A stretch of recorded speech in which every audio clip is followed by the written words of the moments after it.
let's talk now about driving sustainability and preparedness through academic rigor. You heard me refer to it before with Edmund, and this session looks at how the private sector is working with government to inform fact-based decision-making thanks to academic rigor and thorough comprehensive data sourcing.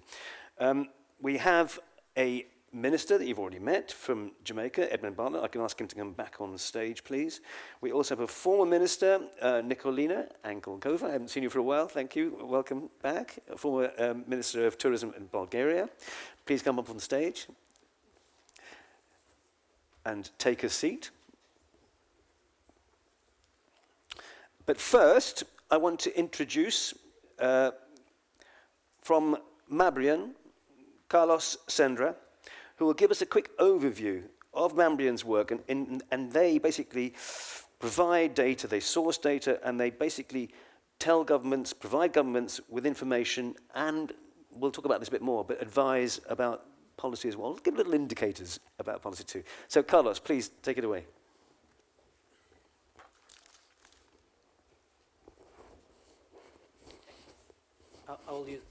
Thank you, Rajan, for the introduction. Good morning, everyone. Let me start by thanking the organizers of the World for Travel event, Avantis Group and Jacobs Media Group for the opportunity of being here today, sharing our view of how we can help public sector, and especially for sharing a panel with Your Excellencies, which is an honor for me. It is my responsibility to start up the discussion of the panel, and I wanted to do it really straightforward using 4 specific key concepts that I think are important. The first, uncertainty. It is obvious that we are living the most uncertain and unstable era in the recent times for the travel and tourism sector. This is not only related to the pandemic, this is related to a lot of unexpected events that are coming up lately. We can talk about wars, natural disasters, we can talk about labor force crisis, for example, because uncertainty means that anything can happen, so we can't control what's coming next. And that's actually the worst scenario for a destination manager, because risks can be measured and managed, but not uncertainty. And given this context, we need to be resilient, right? And this is the second concept I want to talk about, resilience. Define it how the ability to adapt our decisions, our actions to the contextual changes. How can we be resilient if we can't foresee the contextual changes? The only answer for that is updated information. We need updated information based in real-time observation of behavior, real-time observation of the context, and real-time interpretation of all that together. That's the base of what we call the travel intelligence, right? Only by adding information to the uncertainty curve, we can identify and measure different risks and scenarios. And this takes us to the third concept I want to introduce, the challenge, right? You'll see how the most of this concept has been commented already during the morning, right? Challenge, because are the public entities, the tourism public entities, ready to face this challenge? To be completely sincere or honest, I must say that the most of them not ready. However, the public entities are more and more aware that the current context needs an extreme agility and extreme flexibility to make decisions and to be resilient. And those 2 values can only be provided the most of the times for the private sector, right? And this takes us to the 4th concept. Last but not least, probably it will ring the bell to all of you. We will be all agreed that this is the king concept of all discussions lately in management tourism, right? But in this case, I want to point out that we have here a big difference. Here, with tourism sustainability, we don't need to deal with uncertainty, because we know the risks. We know the consequence of our acts. So we know what's going to happen, right? At this point, data analytics and travel intelligence can help us by providing measurement tools, by providing information in order to help destination managers knowing why they are, what can they do, and especially identifying the results of their actions, right? Only using all these tools, the public entities can really make a step forward in terms of making a more sustainable and efficient management, right? Probably the most I've said till now has sound ethereal or too generic, but I promise I'm bringing specific use cases, specific success cases to showcase how collaboration between public and private entities, it's a reality, and we have a lot of examples that they are making synergies to take the decision-making to a higher level in terms of efficiency and sustainability. Back to you, Rajan. Thank you, Carlos. Take a seat. Have a seat here. And I omitted to say, and it's great that she can still do this, that Rita Marques from Portugal is going to join us too, because Portugal is a very interesting case. Hello, Rita. Is a very interesting case of a country that has done a lot of this work. I will come to you in a second. I just want to ask Carlos a couple of questions, but you've done an awful lot of research, and the record of Portugal in recent years proves that it does work. But I want to ask you a little bit more about that shortly. Carlos, just first of all, just explain to us, just go back to basics. What are you doing? What information are you sourcing, and what are you doing? You responding to governments asking you for this stuff? What? Well, we basically transform data from global sources into information and help governments to interpret that information in order to make decisions, right? Management decisions, promotional decisions, sustainable decisions, etc. And what information are you mining, and how are you finding this information? Well, we're working with a large portfolio of sources. We can talk about, for example, social listening. Mr. Bartlett was mentioning the importance of monitoring what the visitors, the travelers are saying, their perceptions. This is a part of what we do. The spontaneity on their behavior, their searches in internet, in meta searches, in OTAs, their spontaneous interactions in social networks. We work with air connectivity data. We work as well with credit card data. We have a great agreement with MasterCard, a global agreement that can, that permits us having a lot of information about the spending patterns of the travelers. We have a lot of information about accommodation. We have information about the usage of different applications, so we can identify patterns of presence of mobility of the visitors to a destination. There is a large list of different types of data we work with. Why are you doing it? I'm going to come to Rita in a second, but why do you do it? And you provide information for a lot of governments, but why can't governments do it themselves? Why do they need companies like you? It's a matter of agility, and I would say it's a matter also of getting this large network of contacts and providers of data. I will say how I think it, right? It's much easier for a startup company, technological company, getting access to all this data than for a government. Okay, Rita, Portugal. I'm going to say this anyway. You've won Best Tourism Destination Country of the Year 5 times in a row at those awards recently. You have done well since COVID, I think, in terms of not just volume, but value, because that's what we're talking about as well. But yep. Tell me how you have utilized data and information and all that stuff. How have you used that to shape your tourism policies?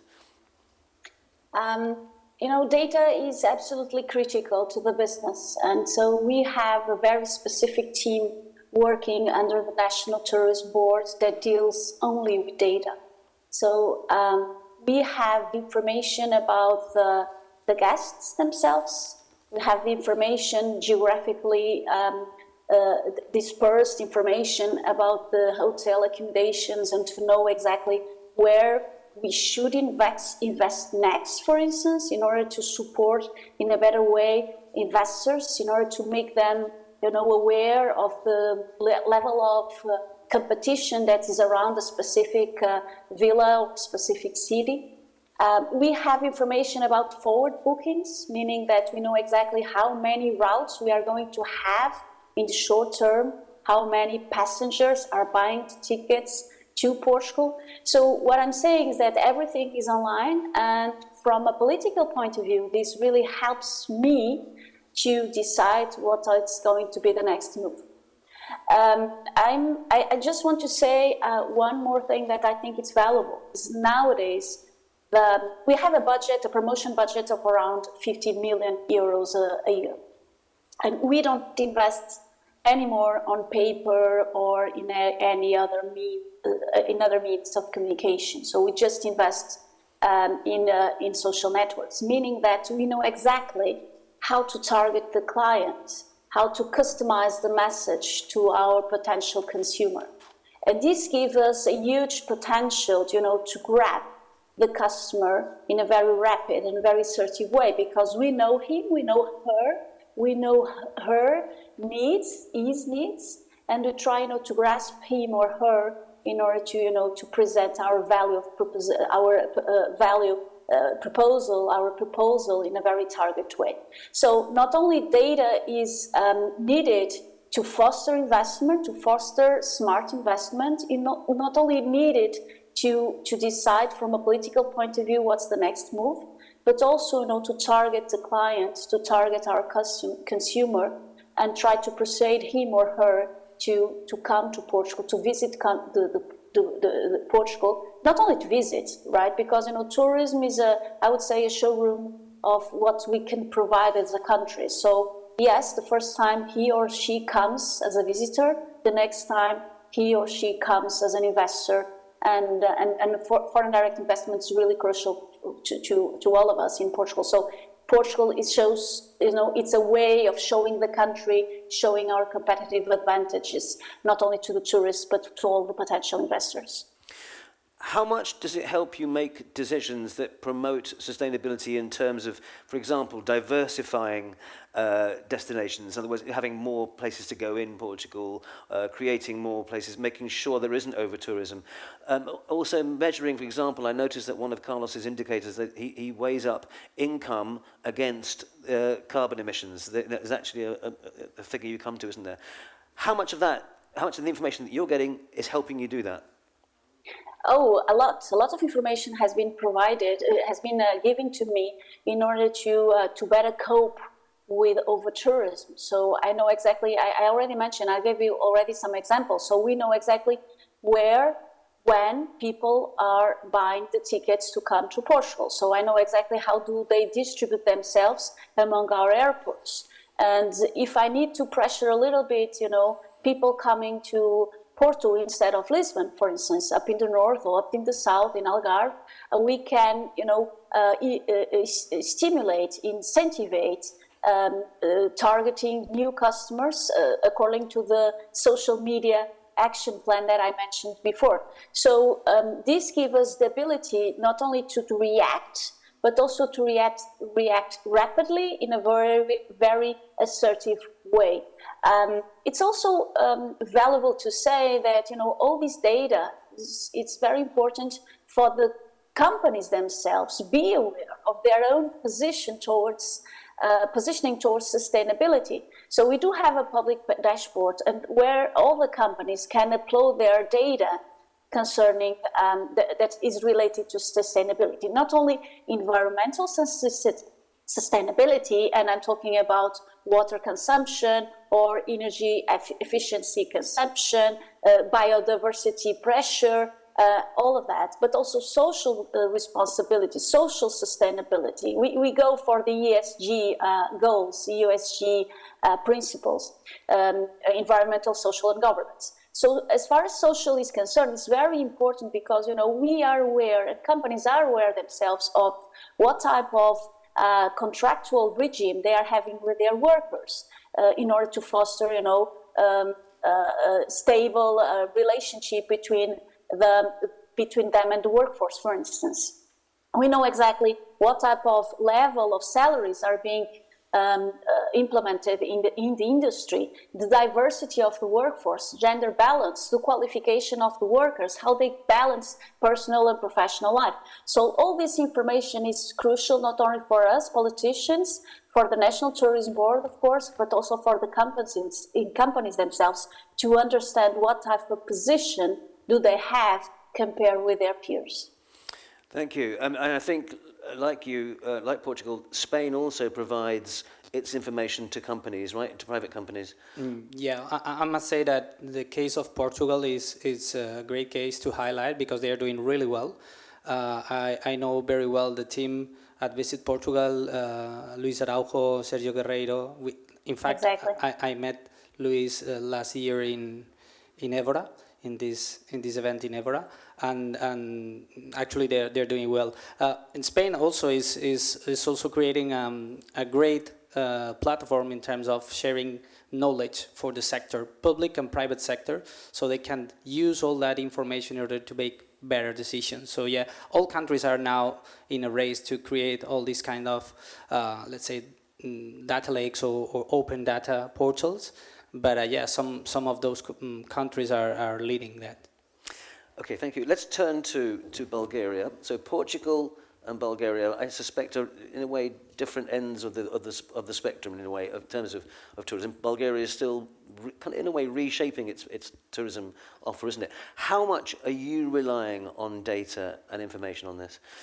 Well, first of all, Roger, thank you really for that opportunity to speak, and I would like to use the opportunity to thank the organizers. It's an honor and pleasure being this present at the second edition of A World to Travel. Very important to share views how to move forward in tourism, and in particular, having all these challenges, the post-COVID, and of course the war in Ukraine, which affects also the travels in tourism. But going back to data, I mean, it's crucial, and economy and tourism becomes data-driven. And during my leadership as Minister of Tourism, we launched a unified information tourist system in 2019 that actually has all this data that Rita described, where we obliged all the accommodation establishments, plus restaurants, plus tour operators, everybody to report in that system guests from where they come, like gender, also interest, which region in the country. And in this system we oblige also our municipalities and region to report the data, and including the National Income Agency, so we can actually calculate in advance how much the income from tourism guests will be, not only international but also local, where they spend their money. So this, as Rita says, helps very much creating the marketing strategy, and also the so-called regional destination offices are as well part of that system. So we try to unite really all the stakeholders in the system, which actually now gives a huge opportunity to analyze, which is very important for the government and the politicians involved to take the right decision, where to direct their financial resources, because usually budget is always limited. And it's very important to have focus, and then to build up once you see that that the tourists that are coming from a certain destination are confident with Bulgaria in our case. So we focus immediately to build on another destination. Right. And I think this is really crucial because just for an example that I share a lot when we talk usually, but I was the one to set up the Ministry of Tourism as a separate administration, and big challenge, it was in 2014. And since then we managed to increase international arrivals with 34%, reaching 9.3 million in 2019. Then of course COVID came, and now it's very important, the current government, to try to restore that number of visitors. But as we all rightly said, with sustainable tourism products, not just number of tourists, but quality, and not only, and the quality is related really to sustainability, as Rita said, social governmental sustainability, environmental sustainability, all in line with the Green Deal of Europe, European Union, where actually as member we have to follow. And I use the opportunity that the Minister Bartlett is here, and I would like to thank him for the leadership regarding the Tourism Resilience and Crisis Management Center. And we have established a satellite center in Bulgaria, where actually we, in cooperation with the Bulgarian universities, and in particular with the center with the University for National and World Economy, which is the largest economic university in Bulgaria, we would really like to focus on data analytics and also related to crisis management in terms of natural disasters. And not only we see what happened with COVID and nobody was prepared, but simply climate change issues, everything related to data management that will help governments and private sector and non-profit organizations to deal with and to move with tourism sustainability forward. Which takes us very neatly to, Edmund, what you do and what the University of the West Indies does in terms of, when we talked about academic rigor, as you know, as Nikolina said, that you're setting up satellites, if like other centres around the world. But how useful has this resource been for you?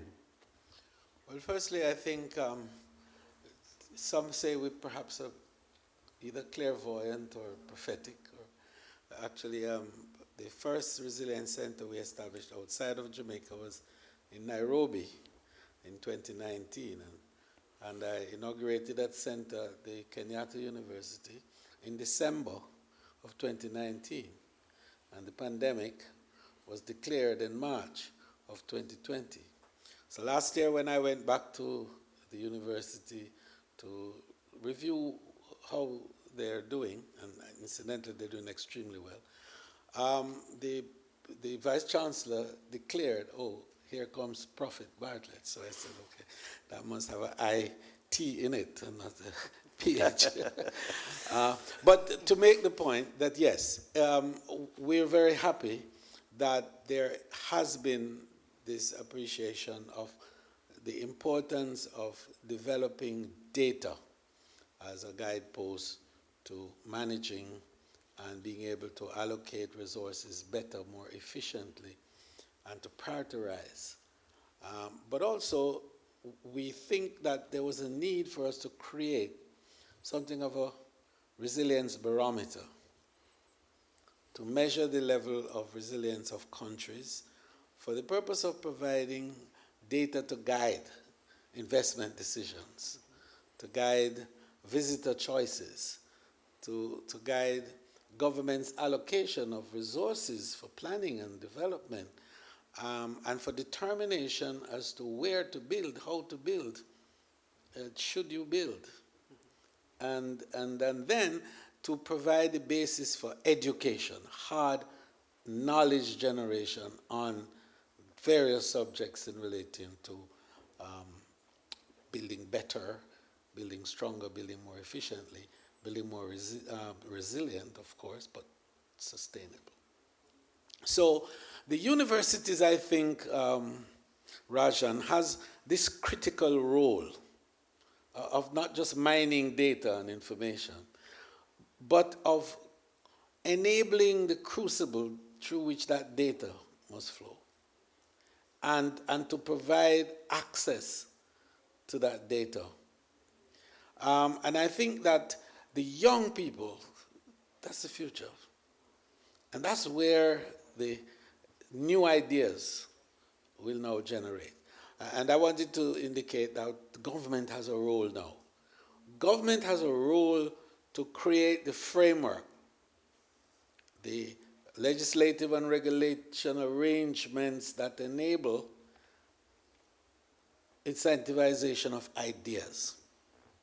We in Jamaica just developed and launched the Tourism Innovation Incubator. Now, the purpose of that incubator is to provide young people from all over the island with an opportunity to bring the next big idea to tourism. And we put 40 million Jamaican dollars. It's an awful lot in US terms, but it's 40 million Jamaican dollars.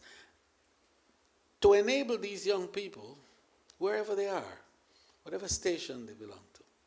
Because we realize that tourism is driven by ideas and the experiences that we sell, that the visitor consumes, is driven by ideas.